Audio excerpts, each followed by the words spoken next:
In this video, I'm going to teach you 4 magic tricks with these mystery decks of cards.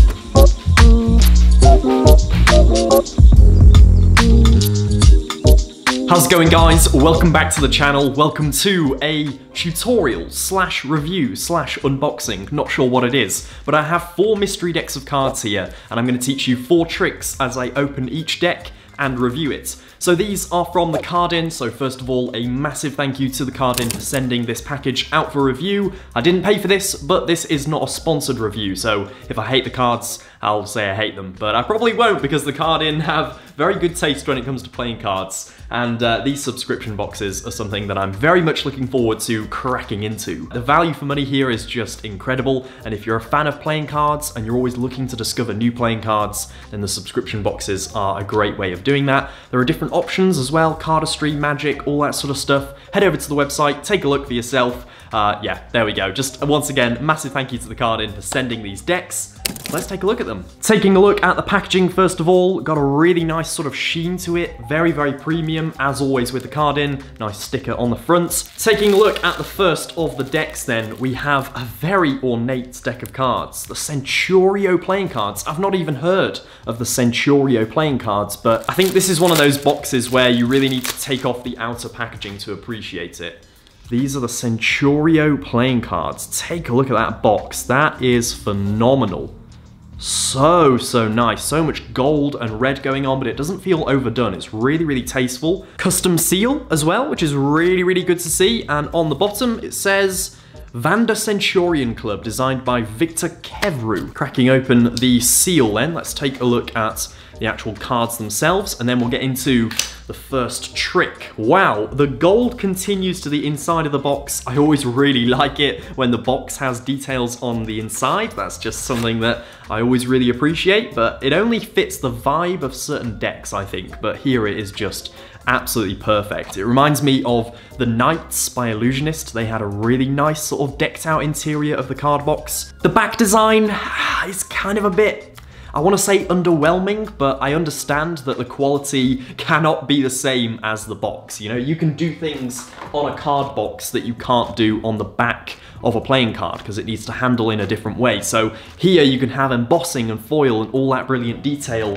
but then that is sacrificed when it comes to the back design. So I do find that a little bit underwhelming. I want those colors to be brighter. That gold is sort of looking a little bit brown. From a collector's point of view, you could look at these court cards for a really long time and constantly be discovering new details, which I love in a deck of cards. I'm not going to go through every single court card, but you get the idea. They're all custom, all different. Then you get 2 sort of ad cards. 2 ad cards. I think that's a little bit of a waste for me because the first thing I'm going to do is chuck those away, unfortunately. Overall, I'm going to have to give the Centurio playing cards a 7 out of 10. It's a 7 out of 10 from me. I think it's a fantastic box. The faces of the cards are great. The back design, like I say, not too great, and 2 cards wasted on advertisements that don't really mean anything or can't do anything for the average user. That's disappointing, but the Ace of Spades is great. There's a lot of great design, a lot of great thought has gone into this. Those are the Centurio playing cards, and here is the trick I'm going to teach with it. This first technique I'm going to teach you is a super simple control. Any card can be controlled from a spread, in this case the 5 of diamonds. All you do is you leave the 5 sticking out, push it all the way into the center, the spectator can even do that, and once it's lost, it is already controlled. This is a super cheeky control, something that is really, really simple, really easy to do, and it only needs the ability to spread cards and hold them. Pretty much, it is that easy. So the first thing you need to know is that it does require a little bit of misdirection, which is obviously hard to do on camera. I've said 100 times before, I think this works so much better in person because it does require just a moment where they're not fully concentrating and burning the deck. If you've got a spectator that just will not take their eyes off the deck, this isn't the control to do because they're going to see that something happens.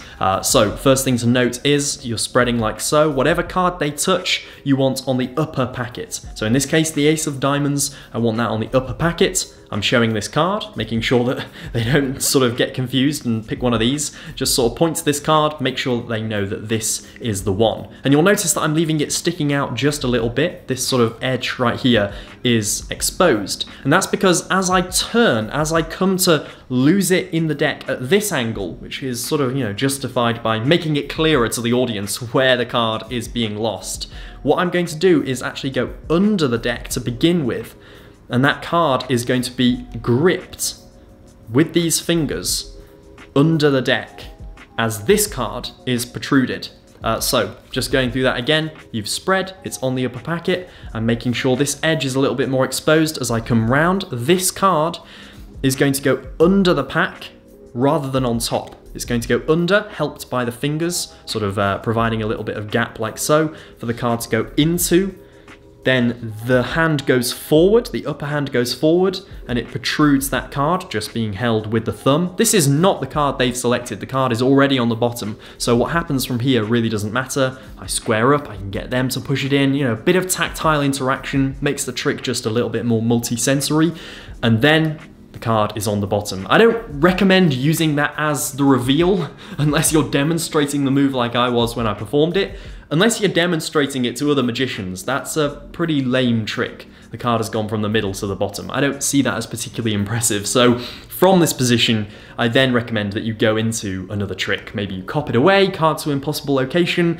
There are so many opportunities, so many possibilities of what to do when that card is on the bottom. That is the first trick of 4. I'm going to teach you 4 in this video, so stick around. The other ones get even better. Next up, out of the subscription box, we have some of the little extras they give. This is the Card In Premium subscription box little business card. You also get a holographic sticker. That is great. I've got a couple of these now from the Card In. And next up, kind of always hurts to destroy the packaging, but we have kind of a similar vibe. That's weird. We've got the Heroic Tales deck of cards. Another one that I've not heard of. I think this is really, really good for a comparison because it's sort of a similar vibe to the other one. The box is much more simplified, much more sort of standard, I would say. That, I'm assuming, is going to be the back design, which I'm not mad about. That is a better back design than the other deck, for sure. And the box kind of matches the quality within, which I always really like.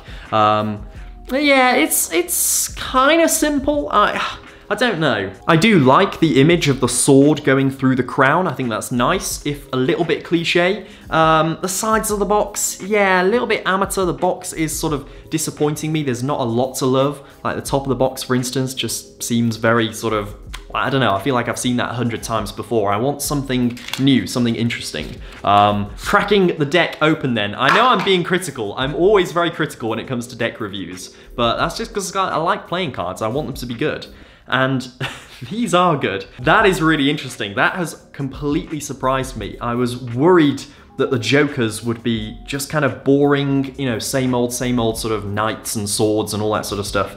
That is a crazy, crazy design. We've got the hare and the tortoise. We've got the 3 bears and Goldilocks. It's really, really unusual. The gold is more gold here than brown. It really doesn't look sort of like it's getting lost in the design, which is difficult. Gold is a difficult color to do. Okay, I'm not a fan of the faces. I think this is like the opposite of the other deck. I'm not a fan of the faces. Every single one is like framed in. It's got like a frame around it, which I find very dated.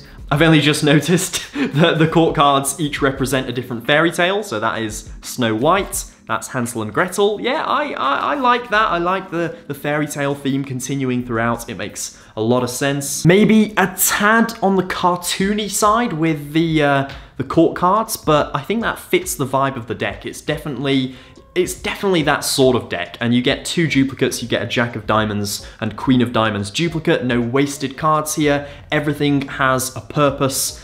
That's the Ace of Hearts, which is really, really nice. Probably my favorite ace in the deck. Overall, it's an 8 out of 10 from me. This is the trick I'm gonna teach you with it. This next trick only really uses 2 cards. I've got the 2 red aces like so. I'm gonna place them face to face, and with a snap, they change into the 2 jokers that can be instantly handed out for examination. As you probably guessed, the trick doesn't just use 2 cards, it uses 4 cards. 2 pairs, and I really like the sort of matching pairs because it's like a double color change that happens face to face. So these are the original cards. We'll call this set 1, and then this is set 2, the cards that they change into. Both sets go face to face, so the red aces and the jokers go face to face, and I'm going to hold the jokers as 1 card along with one of the other red aces, so that we've got 3 cards being held as 1 here and then just 1 here. And you can perform this without the deck if you want. You can perform it out in the open. Personally, I like the justification of the deck because I'm then going to put that away in a second to ditch the other cards. You'll see what I mean. So I'm holding them like so. I like to offset this red ace a little bit from the deck just to make it really, really clear. I show the 2 cards. I can show them front and back. Then they go face to face. And the work here is pretty much done. The triple lift is down. I'm not holding any breaks. All I do is I push the cards so that they're now squared. I can do any magical gesture that I want to, any cliche that you want to. And then simply pushing off 1 card, pushing off 2 cards, the deck looks completely clean. The cards have apparently changed. The only thing you need to be careful of is not flashing the face-up ace here. But the deck goes away, and a double color change has happened, and these cards are completely examinable. This is so good if you want to throw it into a routine. I think this is perfect. That is the double face-to-face color change. Moving on to the next subscription box. So these are the Solar Magia or Solar Magia playing cards from Blackpool. Really eye-catching design. Immediately, just straight off the bat, it really looks like the Verts. It looks like a Verts deck. That's my first impression. I know it's not identical, but that's the vibe I'm getting. And it says on it cardistry. It literally says cardistry. On the side it says just for cardistry. So this is a cardistry deck, and they are really pushing that, which I don't know. Let's see what it looks like. The box is fantastic. It's a really nice textured box. It's like a sort of matte finish, but then it's got this sort of shiny, almost reflective patch on it. I've never seen such a two-toned or two-textured box before. Really like it though. Once again with the cardistry vibe, welcome to Cardistry Way. Okay, and this is the back design. Okay, I was really expecting a borderless deck of cards. I don't think I've ever seen the back design of this before. That white edge, I don't know how I feel about that. The court cards, wow. Court cards definitely follow the back design. It really does feel like the same deck, which I always like. Oh, blimey. Yellow, red cards, that is weird. That yellow, it just gets lost in the white. It's not eye-catching enough from a distance. It just blends into the white too much. It's too much of a weak yellow. But, I mean, having said that, when you look at the court cards, contrast it with black, you know, add a bit of black to the same card, and that yellow really works. I much prefer that yellow when it's with the black, but just on its own, that yellow, it's just too weak. I'm not a fan. But I like the back design. I think the colors are really good. I'm a big fan of the Ace of Spades as well. That purple really works. These are definitely cardistry playing cards. I can see cardists absolutely loving this. There's a pinpoint in the center of every card in the deck to sort of make you find the center. I don't know, that's just what I imagine that is for, but it's a really nice design touch. The same is on the back. You've got that circle. That will look really good in motion. I can imagine sort of circular cardistry motions looking really nice with these. You've got 2 almost identical jokers and a double backer with different color variations. That's useful. I really like the inclusion of that card. Overall, this is a really, really nice cardistry deck. The only thing that's holding me back from giving it a fully positive review is that it doesn't feel that original. It feels like we've seen this sort of cardistry deck of cards a lot of times before. And when I buy a deck of cards, when I get a deck of cards, I'm looking for something new and unique. But with all that being said, I think this is really, really good. I think there's still definitely a place for decks like this, but yeah, it's just not quite pushing boundaries in the way that I think it could do. But All that being said, I'm still gonna give it an 8 out of 10 because I do really like it as a deck of cards. Once again, the only thing that's holding it back from a higher rating is that yellow. Doesn't work for me, but you might feel differently. Here is the trick I'm gonna teach with this deck of cards. This next one is a super visual vanish for the camera.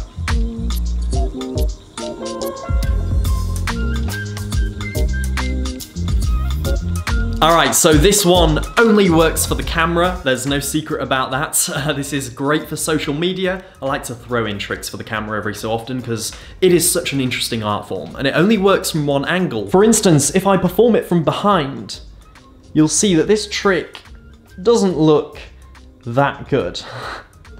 You see, it literally just is as simple as that. All I'm doing is I'm lifting the card up until it's covered by my fingers and with a slight bend of the card. So I'm just sort of clipping it here between these two fingers and almost using the bottom middle finger as like a shelf in a way that the card just sits on.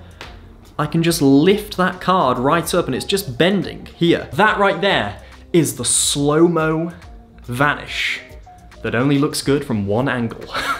All right, 3 down, 1 to go. Here is the final one in the subscription box. Another card-in sticker is also included, another business card. Excellent, love the extras. And this is, wow, this is the Fluid Art playing cards. I think this is just one of those designs that you either love or you hate. For me, I look at that back design and I see a lot of work has gone into that. If that is an original piece of art and it's not just a piece of art that they found, I think that's really, really good. Fluid Art, again, it says designed for cardistry. This is the cardistry subscription box. They could easily have sort of interrupted the design with some sort of graphic, but they've gone for quite a simple, almost label. You feel like you could just peel that off. You can't, but it feels like that. And that design is so good. Please let this deck be a two-way design. That is really what I'm hoping for. The box, by the way, is really sort of thick cardboard. It's not just like your standard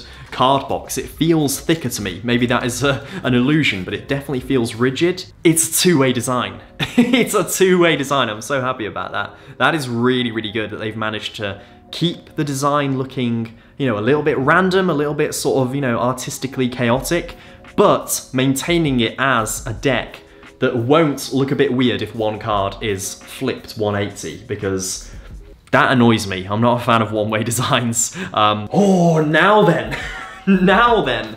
This is good. The faces of the cards, the pips, are all like you're just peering through a window onto that artwork. The court cards, I really, really like. The faces of the cards, I really like. This is a great deck of cards. Seriously, seriously impressive. Ace of Spades is, again, brilliant. Follows the same suit as the rest of the suits. You've got to admire it when a designer has an idea and they just go with it. They just decide to commit fully to the idea for the whole deck. Overall, my rating of this deck of cards is going to be a 9 out of 10. I'm gonna give it a 9. I think it's nearly perfect. Couple of little things that I'm not a huge fan of. The jokers, I think, could be just a little bit better. And also, the difference between the red cards and the black cards is very difficult to distinguish at first glance. You really have to look at the pip to see what it is. I would like there to be some slight tweak in the hue of the cards, just to be able to tell red and black apart a bit better, but not red and black. I really like the style that they've gone for, but maybe if there was a way of making one of them slightly bluer, or I don't know, something like that would have been great, but I am nitpicking. This is a 9 out of 10, and here is the trick I'm gonna teach you with this deck of cards. I'm gonna need a table for this one, and this is a series of decisions that the spectator makes and you act on. So the decision is deal or switch. Now, deal is just placing the card down, and switching them is, of course, switching them over. So first things first, deal or switch. Let's say they say deal, switch, deal, deal, switch, deal, switch, switch, and of course, one card left. No choice but to deal. And it seems like these cards have been completely shuffled up, and they have, but I put them in a specific order to begin with, so that when they were shuffled up, they would end perfectly in order. Ace, 2, 3, 4, 5, 6, 7, 8, 9, 10, Jack, Queen, and King. Perfect order. And here's how it's done. This is a super convincing sort of false shuffle that you guide them through. And it is so important that to begin with, you explain the instructions perfectly. Like I did. I'm not just doing that for the tutorial. That is part of the performance. You say, when I deal, I just put one down, and when I switch, I actually swap them over. And I do that really, really slowly to show that the cards are being swapped over. That image needs to land in their mind. They need to remember seeing those cards switch over. Now, when I begin, I make sure they're switched back. So it's ace and 2. I'm starting with the ace. And the thing is, no matter whether they deal or switch, or they choose to deal or switch, they're always dealt. See what happens in slow motion. Deal is obviously just deal, but then switch, I'm not switching anything, I'm just putting this card on top and putting it down, which is the same as dealing. Deal, obviously, is just deal, but then switch, I'm just taking this one, putting it on top very quickly, and down it goes. At full speed, it just looks so convincing. Deal or switch, switch, okay, fantastic. Deal or switch, fantastic. Deal or switch, switch, okay. Deal or switch, okay, brilliant. Deal. It doesn't matter because the cards are always going to be in the same order. You can use this for prediction tricks, you can have the cards forced, and then you can do the dealing or switching and reveal that you predicted the order, or you can do what I did here and have them in perfect order and claim that somehow you knew when they deal and switch. There are so many possibilities. I've even combined this with a toxic force and then had the cards literally spell out the number. I've seen a couple of the magicians do that since. But yeah, there we go. That is the final trick of this video. So there we go. That is this video. That is this tutorial, review, unboxing, whatever the hell it was. I hope you enjoyed it, and if you did, make sure to click the thumbs up button down below, subscribe if you're new, and I will see you in Blackpool.